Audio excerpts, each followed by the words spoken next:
How are you doing today? I'm fine. Great. We also have Noye Onumonu, procurement monitor. Good morning, Noye. Good morning. Welcome. It's been a while. Where have you been? I've been around. Sure. Yeah. Check. I've been. And then also with us, communication officer at the PPDC, Mercy Dawn Iwe. Good morning. Morning, What are you Mercy. behind the cameras? What happened today? Upgraded. Interesting. Okay, so today we'll be talking about the next step on Budeshiwaka, right? All the while we've been focused on you're going around from Anambra to Delta to different places, Kano and the likes, you presenting your reports and then also your recommendations. So next step on Budeshiwaka, and our focus will be on the UBEC projects. So starting with you, Noye, what are some of the steps that you've come up with after the whole Budeshiwaka? I mean, we've heard your reports, we've heard your recommendations. So what's next? Thank you, Swat. We've been advocating using the radio programs and social media handles.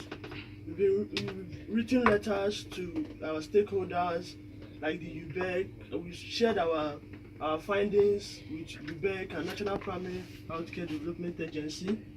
And right now, we're trying to work with the communities, those communities that we visited, like the communities in Anambra State, the ones in Edo State, Delta, and Kano. So what we are trying to do, we want to work with these communities to ensure that we have a channel to get information across to them. Because we found out that there was a kind of a breach in the communication between the UBEC and the SUBEC. So we want to kind of engage all these communities through their village head, the district head, the people around there, the leaders, and everybody around there.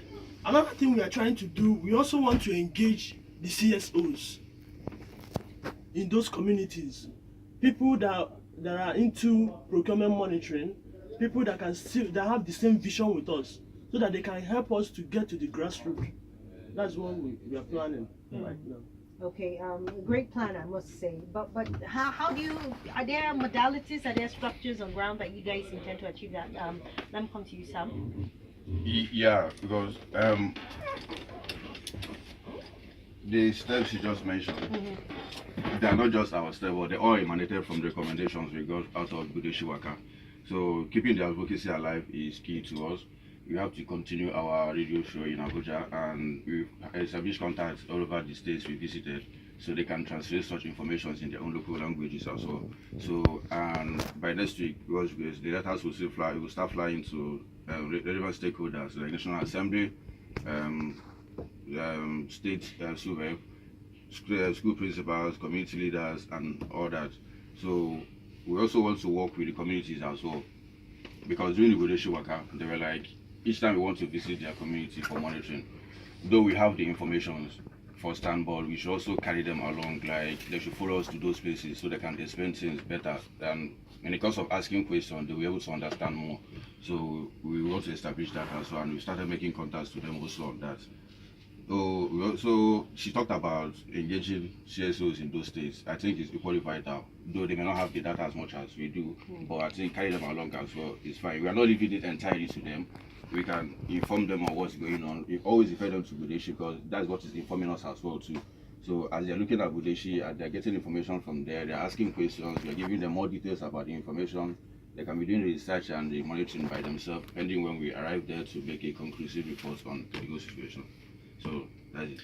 I think it's really important, the things that you're doing, first of all, by engaging the locals, whether it's citizens in those parts of the country, or the leaders or traditional rulers and all that, and then also the CSOs. Because one thing that I kept hearing, regardless of who was bringing their report all through the while you were doing Budeshiwaka, was that the people didn't know what was supposed to happen. I think Sam was even the one that said there was the principal didn't even know that the contractors were actually going to come to renovate the school. And so even if there's going to be a concerted effort to make sure that these developmental strides actually make an impact, then the people themselves have to be involved, not just you guys from Abuja going around. So I think that's equally important.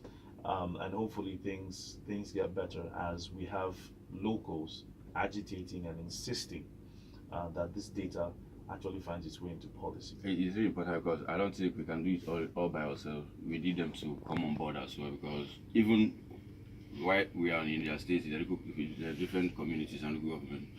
We find some stuff difficult, like communication, who to meet at any point in time. If people are questioning you, threatening you, because I witnessed some threats there in Kanu. So, because I went to those villages with some of my friends in Kanu, I just engaged them. I had agreements with them that, okay, follow me to those places, look at what I want, help me explain to them that my mission and all that. So they made life easy to some extent. But if you establish this contract with their village leaders, like we've started already, so when we visit those places, things will not be difficult anymore. They're already aware that we are coming. Before then, so far, upon our arrival, they must have initiated some processes upon those projects.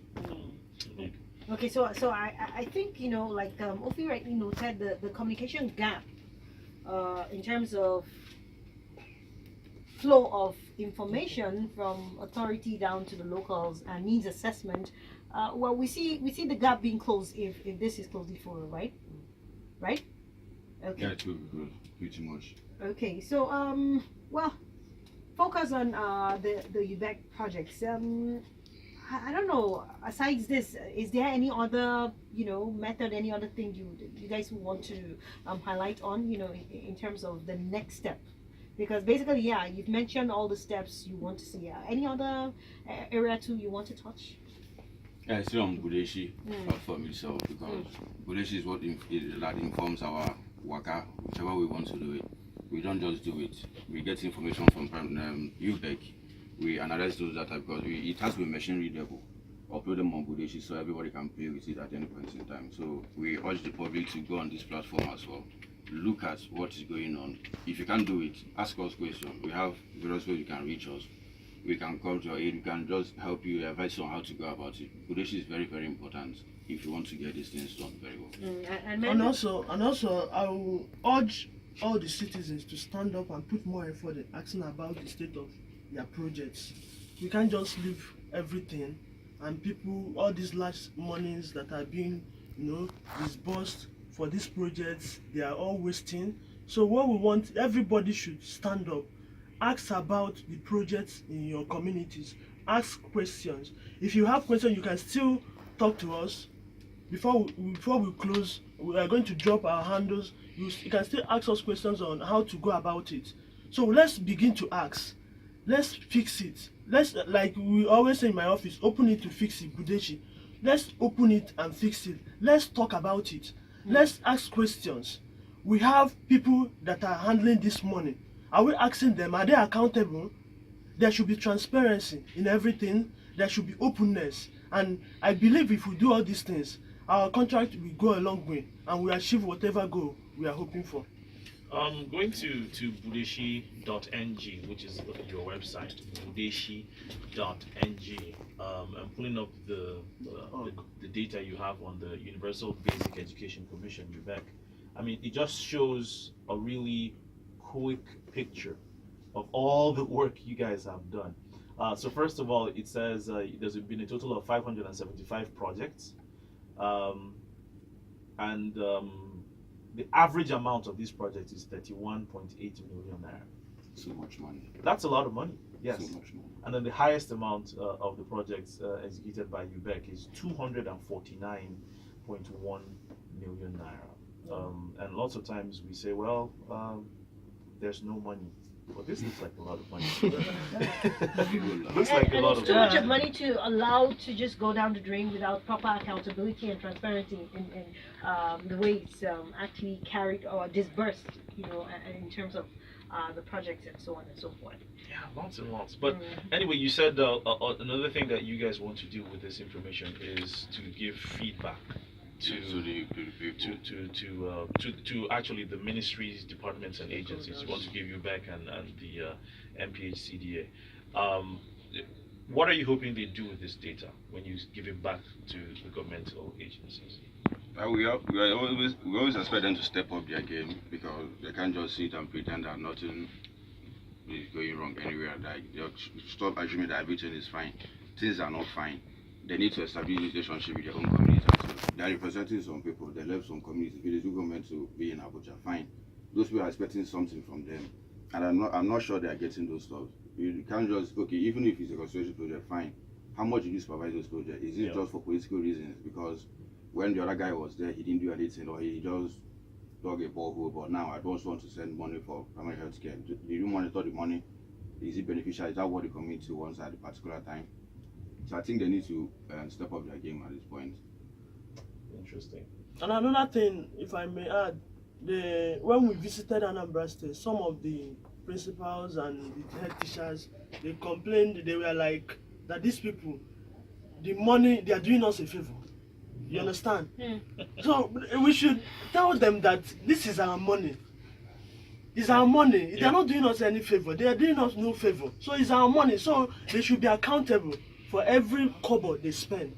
You know, I think one of the ways that they would really realize is when they have knowledge and information beforehand, like you guys noted. Most of the time, I think they keep them in ignorance so that it feels like you're doing us a favor when these contractors come. Yeah. So I hope they are really aware that they can visit the Budeshi platform and be informed about these things. You know, because I'm sure that was what formed part of your what do you call it now? The meetings you had, town hall meetings.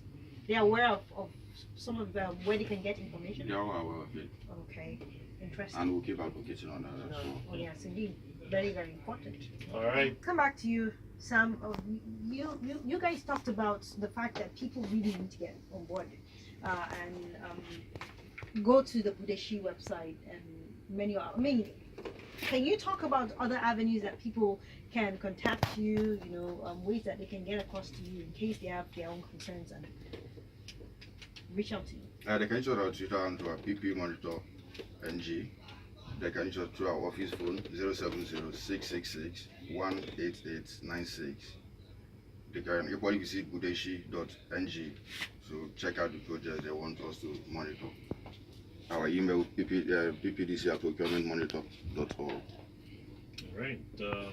So you can join the discussion. You have questions about the next steps on Budeshiwaka, or you want to talk about the Home Vida short script competition. 094600-951 0809-597-4869 003-123-0213 or 0294. We look forward to your calls as you join us on this discussion. I think one concern that I've always had, and I think Nonya, you began to allude to that when you said these people are, when the people in the community said, hey, they are just doing us a favor, so we can't really scream and shout about the fact that the process is flawed.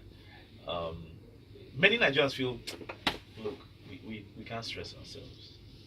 We can't stress ourselves to follow the procurement process. Sure, if there's a road, if there's a borehole, whether it costs $1 billion, we're not concerned. And I think that needs to change.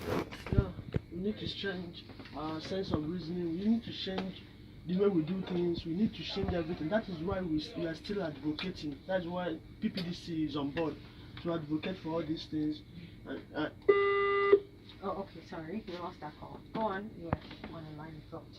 I said that is why we are stepping up to talk about it.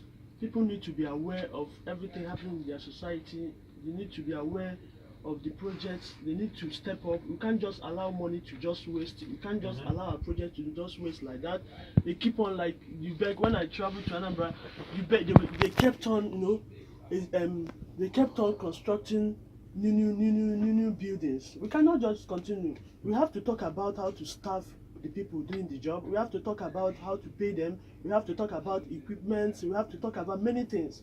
We cannot just any person that comes after the political rally, they just come up and erect a building and people will clap for you and share a bag of rice. No, it has to stop. There is so much more than that. Yeah. All right. Hello, good morning. Hello. Hello. Good morning. Hello, good morning. Welcome to Budeshi. Yeah, good morning. Welcome. Yes, I know I'm going to probably share my view on the discussion, but I just want to ask a question.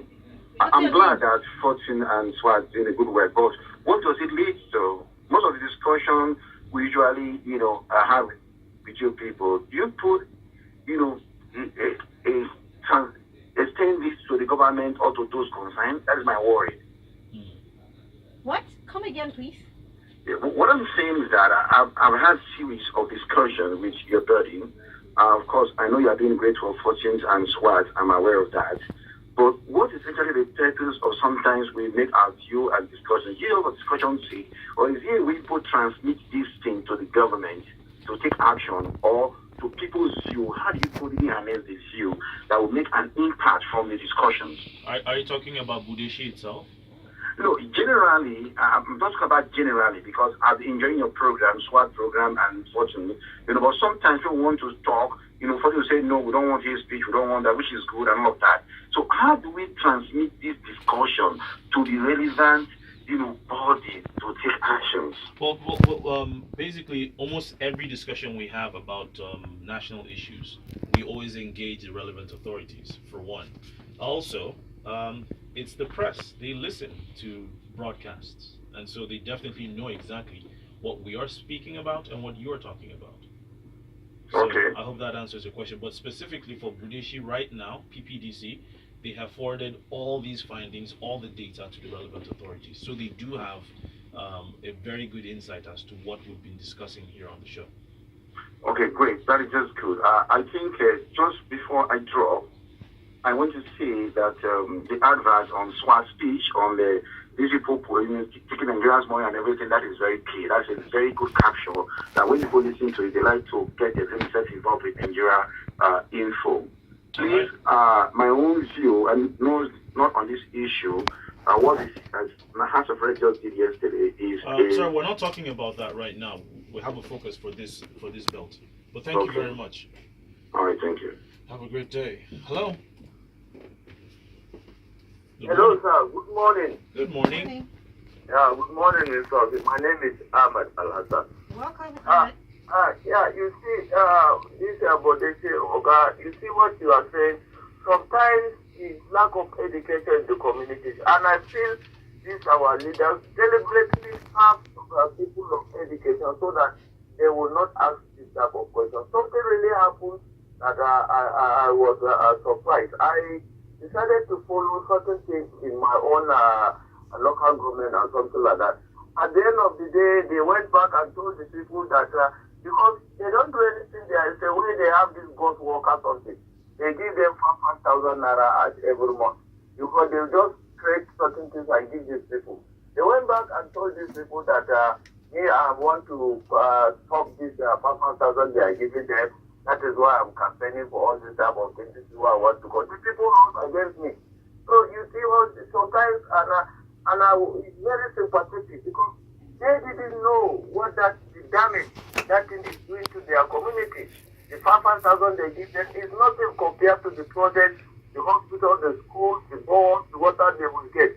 So I think people need to we need to fight for education of our community. Thank you very much. Thank you, Alasan, for that contribution. All right, I think we can take one last call. Hello. Oh, we lost that connection. Okay. We're back again. Hello. Hello, good morning, officer. Good morning. Yes, my name is Mike Change Advocate. Okay, welcome. Yeah, I want to commend your guests very well for what they've been doing consistently. Thank you. Then the issue I want to comment on is the attitude of our so-called leaders as they've just demonstrated it as to when they say sometimes when the citizens want to complain or make some decisions, they say like what the guest says that they are helping them. Look, I keep saying that until we, the citizens, can come together and let these so-called leaders know that we own whatever it is that they are holding in trust for us. Right now, the attitude is that they are our boss. But for some of us, we know they are not our boss. We are their boss. We entrust this sovereignty or this power or the mandate they are using to run the offices. We entrust it to them in trust. One thing I want to suggest, like anytime we talk, like the other time, the one was legislative, whatever. The office of the citizen, we should galvanize that office and make Nigerians know that that office is the highest office in the land, and whoever, even Mr. President, was a citizen before he became the president, and after serving as the president, he's going to come back as a citizen. Until we galvanize that and let us know that this power belongs to us, and our leaders, whoever we are going to vote for, or whoever is representing us at any level, let's put it on their know. Let them know that this thing, we are sending you message. Look, you're not our boss. They continue to feel as if they are rendering us, doing us a favor. Just like there was some projects you see, they will do something with our public money, they will put their personal name on it. An example is a house like here, the Abia State House. What you talk put his name there. It was when the other governor came and he changed it and put Abia State Abia House on it. It's a central area there. So the question they do, my point is, let us put it to them on their, let them know from the onset that we own this thing, and that has to do with educating the public, the citizens themselves, so that we know that this thing is ours. Thank you. Thank you very much, Mike, Change Advocate. All right, your final thoughts. Start off with Noye. What are your final thoughts and submissions on this? I'm still talking about. I'm still talking about we stepping up and taking our things, and we should try and put more effort in asking about our state project, and we shouldn't leave everything to the detriment of our society, our future generation. We should make sure that every kobo that is being spent must be accounted for. All right, Sam? All right, we started another process of Budeshiwaka, maybe say part 2 of Budeshiwaka for maybe under 6 or 7 more states, aside the ones we visited already. And before that happened, we urge the citizens, like the last caller said, to come together and work on this. We can't just do it alone. So people should not leave it for NGOs alone. We need them to help us on this, because at the moment, like Meda Hassan said, if I can remember, that those people in power, they don't want people in the villages to be educated, so they don't have the opportunity to ask them relevant questions. And I can remember very well that we sent more than 40 letters to National Assembly members to appear on this show, to give accounts of their own opinion or their own whatever regarding those projects, and they declined this request, apart from one, which I can't remember his name now. So it's terrible. So I can assure you that we are really disturbing them. We are sending message across to them, and this is giving them a cause for worry. At this moment, there is this bill at the National Assembly. It's they want to set up a commission to regulate the activities of CSOs. And I've gone through those bills, and I can tell you that bill in its entirety, if passed, will cripple our activity. Imagine CSOs, NGO like PPDC, without passion to investigate and ask questions on issues like this. We may not get a license because they want us to come and get license before we can make findings and reports on them. So we want citizens to come out on this. We don't do it for us alone. They are now fighting or they are now devising an avenue to stop our activity. They don't want us to enlighten you. They don't want us to inform you. So don't leave it for us alone. Come on board. Visit Budeshiwaka. Ask us questions. There are so many ways to reach us. We have to get on this. Thank you very much. All right. Thank you very much. Well, thank you very much, and we appreciate the PPDC, the Public and Private Development Center, for this, and wish you guys the best. Thank you very much. All right. Well, we'll be back on the Morning Crossfire in just a bit. Don't go anywhere.